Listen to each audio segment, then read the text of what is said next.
Hey y'all, I am Stacey L. Pierson. I'm the writer of Vale, Dark Descendants, Static, The Breathing House, and the upcoming novel coming in March 2026, Wilt.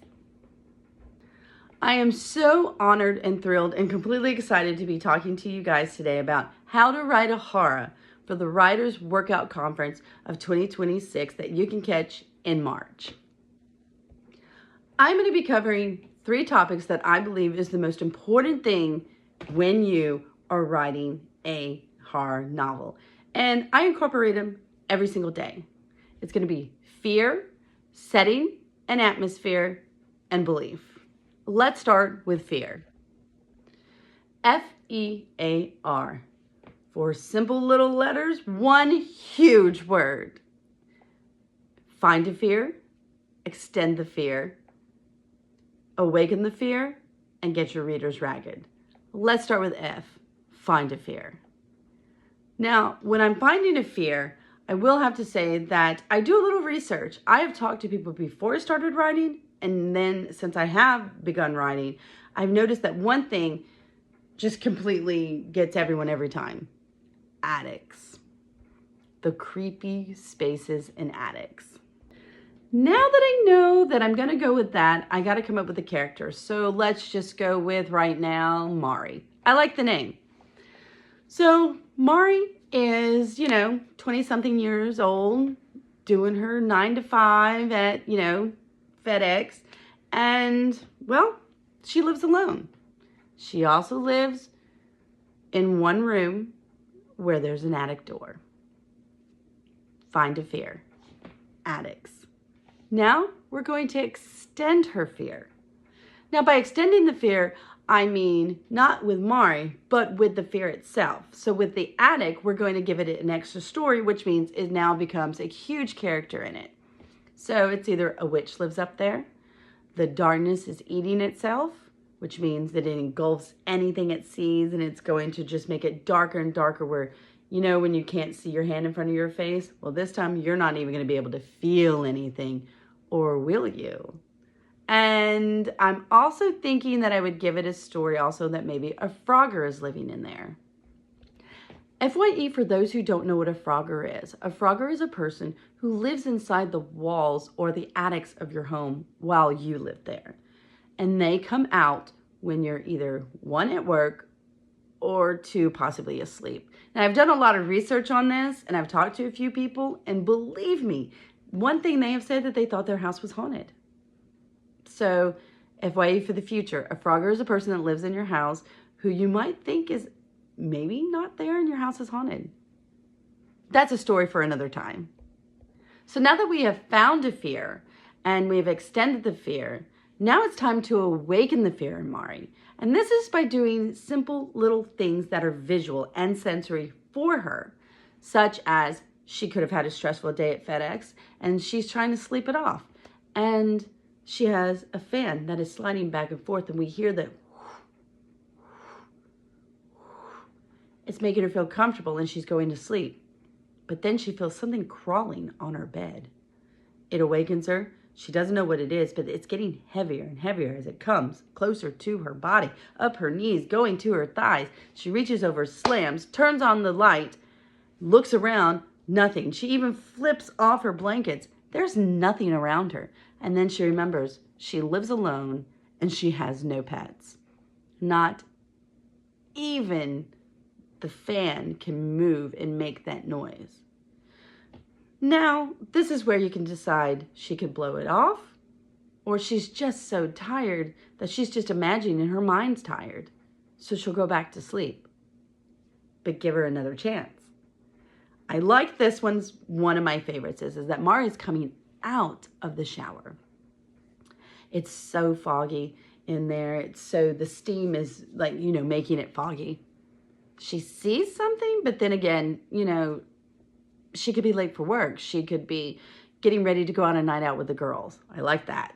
She's getting ready to go out on a night with the girls. They're going to go drinking, have some, fun, maybe hit a club or 2, meet some guys up later. So she's getting ready and she's standing in the mirror, and you guys are the mirror. And then she realizes there's something distorted, disfigured, dark right behind her. Her heart starts palpitating. She doesn't want to turn around. Could it be the same thing that she imagined was crawling on her bed? She doesn't know. What does she do? She's going to swipe onto the mirror, off the mirror, taking all of that steam off, and there's nothing there. She's going to laugh at herself.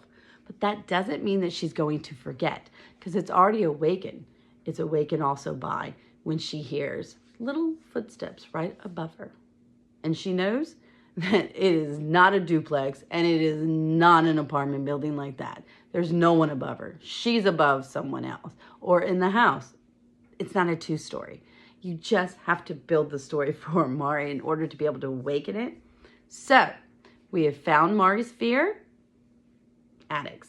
We have extended it, and we've given it a story of where there's something in there where she does sense something, which is going to the awakening of it. She sees something in the steam mirror, she feels something, and she hears something. Now it's time to get your readers running ragged. Now, I'm not physically saying they're going to run, but you just never know. But you want them to emotionally run. You want them to be so invested in Mari and the story that they have no choice. They have to just turn the pages. So that is what I mean by running. So, what's fear? F-E-A-R. Find a fear, extend the fear, awaken the fear, and get your readers running ragged. That is what I incorporate and think before I open up or have an idea that I want to incorporate and say, let's extend fear and let's see what I can come up with before I start writing in my notebook or on my computer. So let's go to 2 now. So topic 2 is setting and atmosphere. So let's take setting first. Setting is a stage. It is where you're going to set your entire story. A small town, like in Louisiana, we have a lot of small towns. A cottage in Connecticut. Ooh, a castle, a Gothic castle in Transylvania. Or it also could just be a one-room horror. You have to set the stage. If you don't set the stage and set a place, then there's nothing that your reader's going to feel that they can live in as well, you know, or visit, however you want to do it. So let's move with atmosphere. Now, atmosphere is the emotional mood. This is what takes the setting, the stage of where you're putting your entire novel, and just changes it and flips it upside down. So this is where you know that you have to use sensory and descriptive language more than anything to get people to see what's going on. You also can take, let's just take Mari again. I like Mari, she's cool. So Mari lives in a small, quaint little town and everyone knows each other. Here's the thing, it may look beautiful on the outside, but on the inside, using it, the atmosphere, it is dread, it's despicable, it's haunting. With atmosphere, we're taking something familiar and making it unfamiliar, taking something comfortable and making it uncomfortable with the sensory details. That is one of the most important things I think when it comes to atmosphere it is, such as David is on a hike in the woods. It's beautiful. We're using now the sensory part of the atmosphere of what the woods looks like. The beautiful green trees, the crack of the twigs when he steps on it. And then in the distance he sees our stage setting, which is a cabin. He looks above, which atmosphere, you see that the weather's gonna turn bad. So with the wind hiking up, he gets in there and he's in the cabin. The cabin looks so normal and stuff. Now he's trapped because there's a storm coming in. This is where atmosphere takes over everything. This is where it makes your stage come alive, your setting come alive. So with that, we know that David's hanging out there, right? But this is where I like to put in character synergy. So what is character synergy? Character synergy is bringing in their fear fears and awakening them. Like in topic 1, FEAR, their fears. Find a fear, extend the fear, awaken a fear, get your readers running ragged. This is where character synergy takes every single fear that they have and turns it into an action. Can he get out of the cabin? What's in the cabin? Who's in the cabin? What's happening? This is where you're going to be getting the whole story and extending it out and getting your readers running ragged with it. So that's one thing I like about incorporating fear with setting and atmosphere, and that it becomes just a 360. You start with fear, and then you go with your setting, and then with your atmosphere, you're turning right back around, and you're using character synergy, which is fear and actions. So it's just one big, huge circle. That's one thing I really like about that. And the setting like I said, can be anything. It's the atmosphere that changes it. And I love that about that. But horror is where you can change anything like that. And truly and honestly, you can incorporate this not just into horror, but also into anything where you can do like a love if you're a romance. I'm just throwing it out there. I know it's strange, but it is possible. So let's move on to 3. Belief. This is one of the most important things being a writer is. And this is not just being a horror writer. This is being a writer in every single aspect. Doesn't matter what you do. Write consistently. Now, I know a lot of people are like, man, I just can't get in those few hours and this and that. You don't have to write for an hour. I bring a notebook everywhere I go. And I think if I can at least get a scene down or a thought down, I'm writing consistently. Even if it's once a day, you can write something. Write it in your phone. Write this. Don't ever go a day without writing something unless you're on a break and a hiatus for whatever reason. But even then, you're still writing something. And I can guarantee you, even if that, you're still writing something. So write consistently. Eventually, work up to that 5 minutes to an hour. Do what you can to never lose that ability and gift that you have. Invest in yourself. By that, I mean, take an online course. Take a course at a college. In fact, there are many authors that are on social media that offer classes who give what they've learned to everyone. I have taken many of classes online, and every single one of them have been worth my time. I've learned so much from those authors that I've incorporated into my reading and my writing some way, somehow, because when I'm writing, it's one way. But when I read, I'm investing in myself in reading the story from someone who has had an impact on me or will have an impact. Not only am I seeing their structure, but I'm seeing their storytelling. I'm not comparing it to mine, but I see it. But you're investing in yourself by opening yourself to reading other authors. You need to do that by investing in yourself, taking a class, a course, learning more about your craft, and then learn more about your craft by reading. This is by far one of the most important things for me is trust your gut. If you don't trust yourself in your writing, then why are you writing? You know inside what story's there. It's your job to get the story out. So you have to trust your gut. Will this work? Will this not work? This is why we have so many drafts. Because we have to trust our gut, because eventually something might change. Let's take first drafts.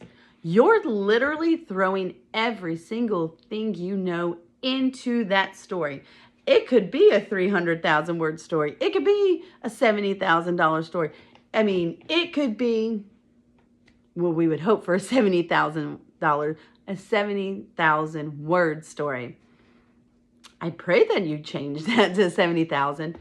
You could even write, which has happened to me, a 55K word story and then realize there's something missing. You're going to add more to it. Or if you have like a 150K word story, you're going to be pulling things out. You need to trust your gut. You need to believe in your characters. And you need to eventually let it organically happen, because the more you write and work on the story, the more things you'll see and you'll organically change into it. So trust your gut. When it comes down to having your beta readers and other writers read your things, always take in suggestions, but you know what's going to work. So trust yourself. Believe in yourself. It's your story. Embrace your uniqueness. Not every single writer is the same, because if we were, it would be really boring out there. I mean, woo! I'm not going to be reading if it came down to every single one of us wrote the same. Just embrace yourself. Embrace it. Some people, like with horror, can do jump off the pages, screams, hollers. Some people like me, I like that tingle up the spine that makes you think, am I really alone? That I love. Every single one of us has a gift, and every single one of us brings something to the table. So let what you bring to the table, the potluck dinner, the books galore, let it shine.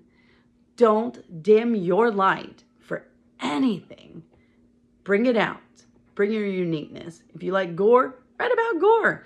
If you like haunted houses, write about your haunted house. Make your haunted house like sparkle like Edward. Do whatever you got to do, because you're unique. Every reader deserves to hear your unique story. And let's just go with fables. Let's go with, Sleeping Beauty, Snow White. So many different variations of that. But if you have an idea and a story about it, but there's a huge unique twist that's you, write it, get it down. Believe me, you'll find your readers. Manage your mindset. Now, this is really important when it comes to negativity. You will come across people who think your writing is worthless, is the dumbest thing in the entire world. No. Your uniqueness is what makes it amazing. Like I said, you'll find your readers. Ignore the naysayers. Ignore the negativity. I am one of those ones who is like, it's really hard to do it sometimes. It embeds in here and you are like, what if? Turn that what if into the next story. Anyone that says anything negative to you, you need to just like chalk it up, toss it back, because 1, they don't know you. 2, have they read any of your stories? And 3, if you have a gut feeling something's not right, delete, ignore, do whatever you can. A negative mindset is a way to get you to stop writing, stop being you, stop sharing. There's no negative when it comes to it. There's no right or wrong in writing. I mean, if you just don't plagiarize, you know what I'm saying. And give credit to those who you do, But what I'm saying is, if you have a negative mindset about writing, you don't need to write. You need to put the pen down. You don't need to do something till you're ready to turn that negative into a positive. That brings us to the last part of belief. We live in a world where social media is king or queen nowadays. So when you are doing social media, just remember one thing. Be you, market, and take a break every now and then. Pull out your notebook and your computer, create something. I want to thank you guys for being with me right now. In this video, I know that it is crazy ideas that I have, but they work. And I also want to say, I see that writing horror is like a roller coaster. When we're sitting down, we put on that loose belt, we know that we have an idea, a log line, a tagline. We're not really sure where it's going to go, but as soon as you start going up, you start feeling it. You're like, okay, the anticipation's growing more and more and more. And I'm like, you know what? This could definitely work. By the time you are zipping down that first hill, things start turning. The most important thing is that the screams around you that you hear is what you want to remember when you're writing. So remember, writing horror is like a roller coaster. Enjoy the ride. Give your readers an amazing ride. And at the end of it, it's going to come out amazing. Good luck with your horror writing. I can't wait to see what everyone has in the future. And remember, fear setting an atmosphere, and belief. Can't go wrong.